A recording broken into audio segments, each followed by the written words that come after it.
Kenyans have nothing against individuals, nothing against the president, the leaders. Kenyans have everything against bad governance. And need I say, it is not to say that the leaders have not done anything good, but I want to appeal to you. You can't build affordable housing, and in the process of building, a certain amount of money is being lost. If corruption is the cost of construction, do not construct. We are not fools, we remember. You cannot say that you have reduced the price of fertilizer when we saw the biggest scandal of fertilizer to the farmers. So at one point you are building, but privately you are destroying. To you, the ruler, if you see the people against, the question you should ask yourself, what am I doing wrong? Kenyans just want right governance. We don't care about who's the president, about what tribe is running the nation. Come on, man. In 2002, did Intraila know that Kibaki is a Kikuyu? You remember it was like 70%. It was a landslide. That was not even an election. That was an obvious win because people were tired of dictatorship. Ruto supported Uhuru, knowing very well he's a Kikuyu. Deputy President Gachagua, he supported Ruto, knowing very well he's Kalenjin. We voted for him. I am so shocked that right now, it's tribal grounds now. It is so sad that we have reduced our nation to tribalism rather than good governance, good economy, and a solid peace to our nation. So the Gen Z's first year's anniversary, for those who lost their lives last year, came to an end yesterday, which was done on 25th June 2025. It started very early in the morning with a word of prayer, whereby a lot of different people went to different churches to pray. And then after that, now people converged at Nairobi CBD, whereby now that is where they started taking different directions. And a lot of things happened. We've been talking about what happened yesterday. You know, we talked about it yesterday, what happened. Different people have been talking about the happenings here and there. So we can say that the second anniversary that will happen. I know it will happen next year. That is 2026. It will happen in 2026 June again. So this one of today of these years just come to an end. The narrative will continue because they say that they'll be doing it every year to remember those who lost their lives because of fighting for the freedom of Kenya and all that. Really appreciate that. So in this video, I would like to talk about two things, and I would like to talk about two people, more so the spiritual, the pastors, two pastors. Number one, I would like to talk about Pastor T. And the next person I would like to talk about is a bishop, apostle, Pastor Bishop John CW. But before I talk about these two gentlemen, or these two great men of God, let me just remind you that if at all we are meeting for the first time, ladies and gentlemen, please don't forget to click the subscribe button. Don't also forget to drop me a comment in the comment section. You tell me where you're watching this video from and how these videos are reaching you. If you're within the country, it is good to tell me which part of the country you're watching from, which county are you coming from. And if at all you are outside the country, you can as well tell me which country you're coming from, or drop me the flag of the country where you're coming from, and I'll figure it out with myself. And also, thank you, people like Lillian, people like Billion, people like JBs, people like John Knight. Thank you very much, people like Fox. I really appreciate Billion. Thank you very much for your support. Element 254. You guys are doing, Jefferson Seringa, you're doing a very good job. I'll have to appreciate you for that. Now, let us get into the discussion. First of all, Pastor T is explaining something before we talk about JC, because that one of JC is a bit long, kidogo. Pastor T is talking about Gen Zs. And he's saying, I think he has been saying this for a very long time. I'm talking about these two because these are the pastors that I believe that they are rising in the generation whereby most of their followers, most of their church members are Gen Zs, according to the way they normally say it. Like Pastor T said that almost 75% of the people that fellowship in his church are Gen Zs. So he normally enjoys preaching to the Gen Z, this generation. JCW also says that majority of his church members are Gen Zs. So that is why I'm deciding to do this video. Pastor T is saying that if there is a generation that if there is a logarithm or let me just say that a logarithm or a concept that is going to be used to determine the next president of the Republic of Kenya is this time.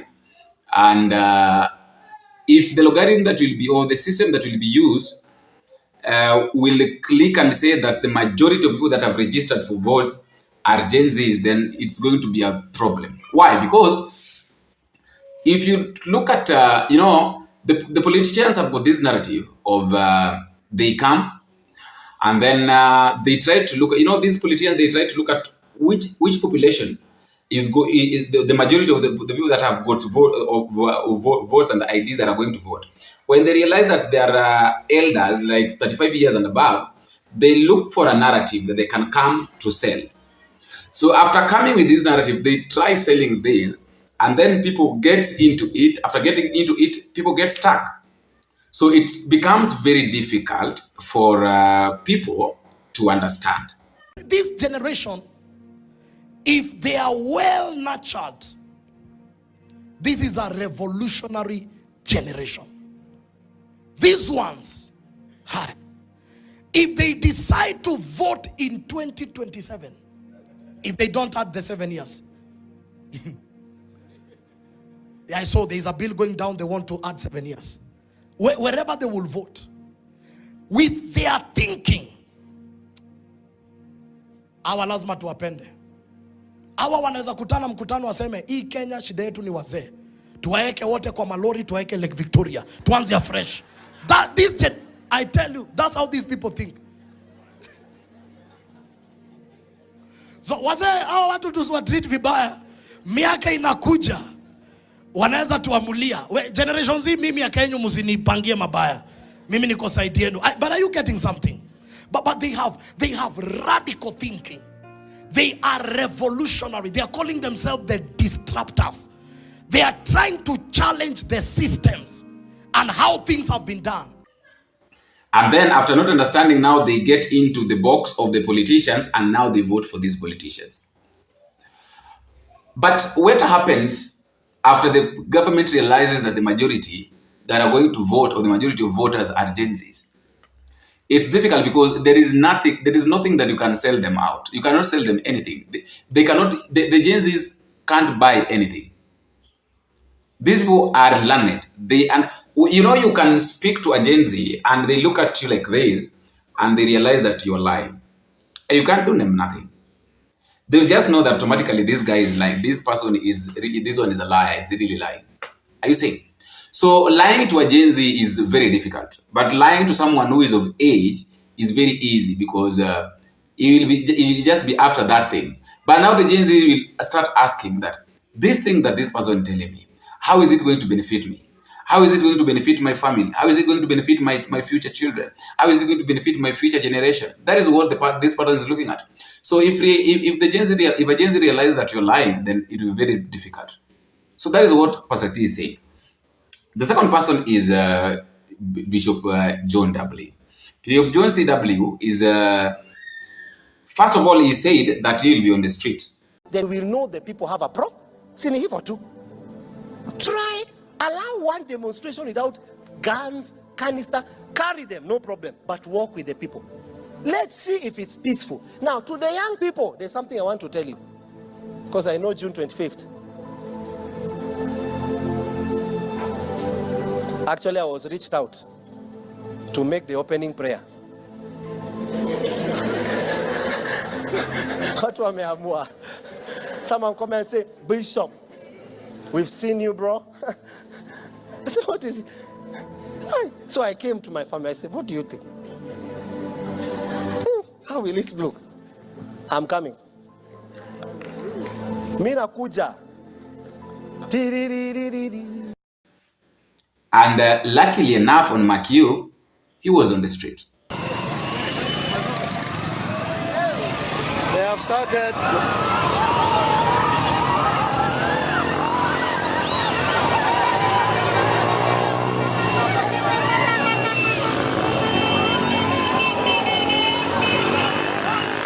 They have started again. They are messing up with the people again.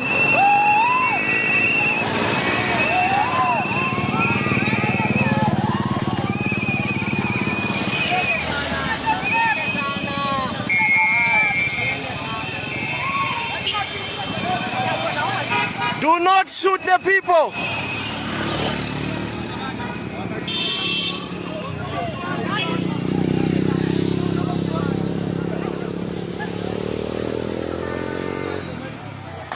Allow the people to protest in peace.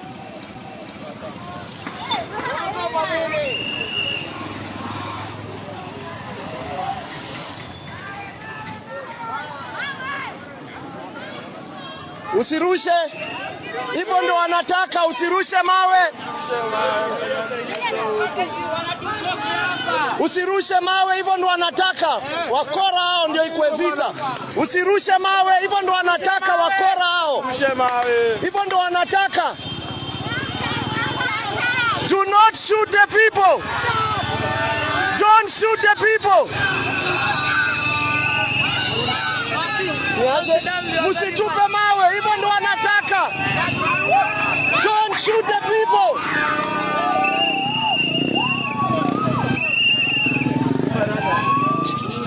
Wachani kuenda. Wacha kuenda, mnaenda wapi? Wacha kuenda. Mnaenda wapi? Mnaenda wapi? Stop shooting the people. Mnaenda wapi? Hey, mnaenda wapi? Umekosea nini? Mnaenda wapi? Mnaenda wapi? Unakosea nini? Unaenda wapi?